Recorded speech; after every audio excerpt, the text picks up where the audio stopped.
이른바 초대기업과 초고소득자를 대상으로 한 증세 논의가 본격화되고 있는데 여야는 초반전 모두 여론전에서 밀리지 않기 위해서 이름 찾기에 골몰하는 그런 모양새입니다. 어제 시선집중과 인터뷰를 했던 자유한국당의 정우택 대표 포퓰리즘 증세다라는 포괄적인 단어로 비판을 했고요. 오늘 더불어민주당을 인터뷰할 예정입니다만 민주당 측에서는 슈퍼리치 증세다 등등의 명명을 하고 있습니다. 우원식 원내대표 연결해서 증세 문제와 현안 짚어보겠습니다. 오 대표님 안녕하십니까? 네, 안녕하세요. 반갑습니다. 예, 고맙습니다. 네. 역대 정부 출범 초기 원내대표로서는 가장 힘들다 뭐 이런 평가들이 많이 있는데 좀 그러신가요? 네, 이게 이제 여소야대 정국인데다가 예. 당이 협상해야 될 대상이 네 군데나 되니까요. 예.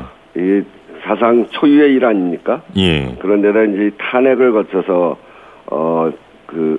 탄핵을 거쳐서 만들어진 정부고 그 출발부터 그 인수위도 없이 시작된 정부여서요. 예. 모든 과제가 한꺼번에 한 2달 동안 좀 몰려드는 바람에 정리하기가 정말 쉽지 않았습니다. 예. 지금 뭐 이런 초유의 정치 지형을 말씀하셨습니다만 네. 이번 추경표결안 처리만 놓고 본다면은 당 내부에서도 오 대표님을 좀 안 도와주는 분위기네요. 어떻습니까? 아니, 그런 건 아니고요. 예. 추경 표결하는 과정이 예. 예측하기가 굉장히 어려웠습니다. 야당들이 거의 참여도 안 하고 그래서 예. 그래서 이게 길어지다 보니까 일부 의원들이 이건 좀 시간이 많이 걸리겠다 이렇게 생각하고 외국에 나가신 분들도 계시고요. 예. 그러다가 어느 단계에서 갑자기 빨라졌어요. 여야 간에 몇 개 당과 이렇게 합의하는 과정이 예. 그러다 보니까 다 불러들이기가 쉽지 않은 상황이 생겼고 더더군다나 맨 마지막에는 그 세 당이 지난 금요일 밤에 민주당, 국민의당, 바른정당이 그때 보니까 이제 의결 정족수가 되더라고요. 그래서 예. 밤에 모였는데 자유한국당이 와서 우리도 참여하게 해달라, 협조하겠다 이렇게까지 이야기를 해서 시간을 정한 건데 그렇게 되니까 자유한국당까지 들어오면 의결 정족수에 전혀 문제가 없잖아요. 예. 그러니까 조금 이제 긴장이 풀어진 건데 그것도 국회의장이 주재한 회의에서 그렇게 결정을 한 거고. 예. 그런데 거기에서 갑자기 나가버리니까 그런 약속 위반이 있었으니까 이런 문제들이 생겼죠. 예. 그럼에도 불구하고 뭐 남 탓하기 전에 원내수장으로서 모든 상황을 예측해서 준비하지 못한 것은 저에게 책임이 있다고 볼 수 있습니다. 예, 알겠습니다. 뭐 지나간 일이니까 그쯤 해두겠습니다. 네. 증세 쪽으로 지금 전국 현안이 좀 옮겨가고 있어서요. 네. 관련된 말씀 좀 드려보려고 하는데 추미애 당대표가 명예과세, 사랑과세 이런 표현을 썼습니다. 이것과 관련해서는 글쎄요. 증세 필요성에 대해서 공감하는 분들조차도 이게 네. 뭔가 좀 여론을 의식한 여론전 쪽으로 가려는 프레임 구축 아니냐 이런 네. 비판의 목소리도 좀 있는 것 같은데 오 대표님 어떻게 보십니까? 증세라고 하는 게 예. 보통 하면 이제 서민들도 마치 뭐 세금 내는 것 같이 생각할 수가 있거든요. 예. 근데 이제 요번에 우리가 이야기하는 거는 초대기업, 그러니까 5천억 이상, 2천억 이상, 그리고 초고소득자. 예. 수익이 5억 원 이상이요. 예. 수익이 5억 원 이상. 이렇게 아주 큰 부자들을 대상으로 해서 하는 거거든요. 예. 그런 면에서 큰 부자들이 자기 명예를 지키기 위해서 거기에 적절한 세금을 내야 된다. 그런 점에서 명예과세라고도 하고요. 예. 슈퍼리치 과세라고도 하고 이렇게 예. 이야기하는 거죠. 그거는 과세 증세의 성격을 분명하게 보여주기 위해서 예. 이렇게 붙이는 거고요. 그렇게 이해하시면 될 것 같습니다. 예, 왜냐하면 이게 이제 세금이라는 것이 자기가 정당하게 일을 해서 번 소득에 대한 정당한 세금을 납부하는 것인데 여기에 그렇죠. 무슨 명예가 있고 불명예가 있느냐 이런 얘기도 좀 있기는 하더라고요. 예, 알겠습니다. 이 증세 내용 좀 살펴보겠습니다. 네.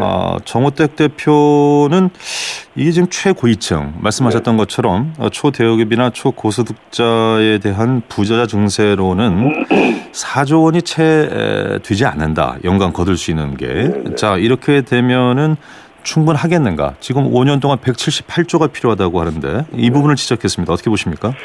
4조 원 남짓이라고 해서 효과가 없는 건 아니고요. 예. 왜 효과가 없겠습니까? 4조 원만큼의 효과가 있죠. 예.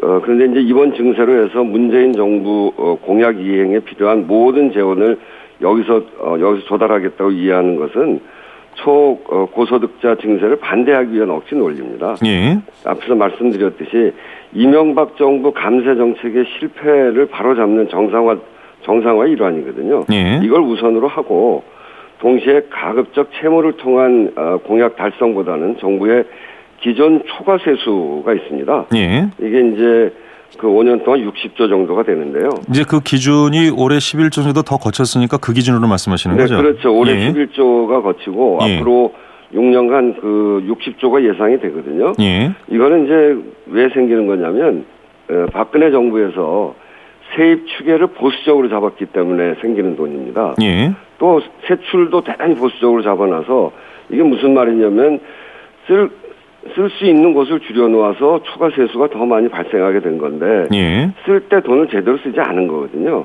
그래서 문재인 정부는 일자리 절벽 해소하기 위해서 민생 경제를 활성화하기 위해서 예. 필요한 민생 사업을 여기에서 쓰겠다는 것이고요. 이제 그런 점에서 또 거기다가 이제 그동안 잘못 쓰여진 돈들이 굉장히 많지 않습니까? 이 불필요한 자원 외교나 뭐 예. 방산 비리나 4대강 사업이나 도로 등 불필요한 SOC 사업 이런 것들이 있기 때문에 잘못 나간 돈들을 꼼꼼히 챙겨서 예.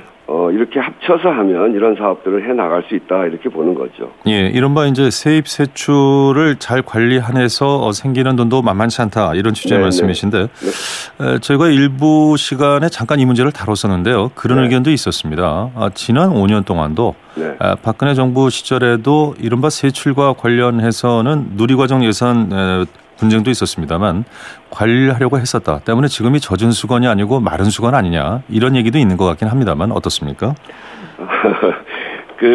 올해도 봤습니다만 예. 그 초과 세수가 11조 2천억 원이 더 거쳤지 않습니까? 예. 그러니까 그거는 이 계획을 세우는 데 있어서 세입 추계를 세우는 데 있어서 잘못 세웠다는 겁니다. 예. 그리고 역시 세출에 있어서도 굉장히 보수적으로 해놔서 이게 돈 동의하지 못한다는 말씀이시군요. 그렇습니다. 예, 뭐 알겠습니다. 그렇게 예. 여유 재원이 있는데요. 예.